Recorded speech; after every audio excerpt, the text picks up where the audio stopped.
वाशिम जिल्ह्यातील देपूळ गावातील सरपंचांनी 2 जुलै दरम्यान जर बघितलं तर थोडासा पाऊस झाला होता आणि पूर्ण गावातला रस्ता हा चिखलमय झाला होता।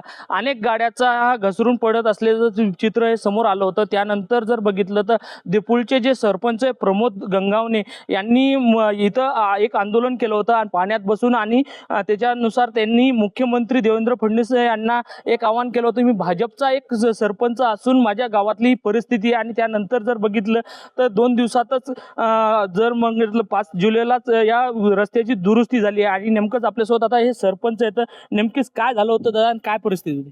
हा रोड मंजूर होऊन बरेच 2-3 वर्ष झालेले आहेत, पण ठेकेदार हा रोड चालू करत नव्हता आणि या रोडनी शेतकऱ्यांचे अपघात होत होते। पावसामुळे रोड पूर्ण पाणी साचलं होतं आणि शेतकऱ्याच्या गाड्या पडत होत्या, त्यामुळं अपघात होत होते। त्याच्यामुळं आम्ही एक आंदोलन केलं आणि आंदोलनातून माननीय लोकप्रिय मुख्यमंत्री देवाभाऊ यांना एक आम्ही विनंती केली की आमचा रोड तात्काळ आपण चालू करावा। आणि त्याच विनंतीला साथ देत तळागाळातील कार्यकर्त्याचा आवाज ऐकणारे देवाभाऊ यांनी लगेच 2 दिवसात आदेश देऊन आमच्या गावामध्ये मुरुम त्याच्यावर गिट्टा टाकून रोड चालू करून दिला। आणि आता याच्यावर डांबरीकरण सुद्धा होणार आहे, पण पाऊस आहे, पावसामुळे डांबर टिकणार नाही। त्याच्यामुळं आम्हीच त्या इंजिनियर लोकांना विनंती केली की पाऊस थोडा कमी झाला त्यानंतर तुम्ही डांबरीकरण करून घ्या।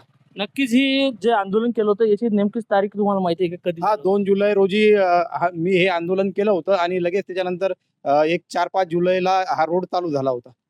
नक्कीच हे होते आपल्यासोबत जे गावातील जे सरपंच यांनी एक पाण्यात बसून एक आवाहन केलं होतं आणि त्यांनी मुख्यमंत्री देवेंद्र फडणवीस यांना सांगितलं होतं की मी भाजपचा सरपंच असून माझ्या गावाची परिस्थिती ही दाखवण्यात आली होती।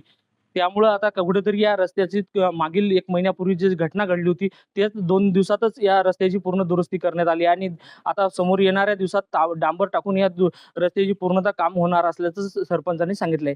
कॅमेरामन सचिन राणेसह विठ्ठल देशमुख, TV9 मराठी, वाशिम।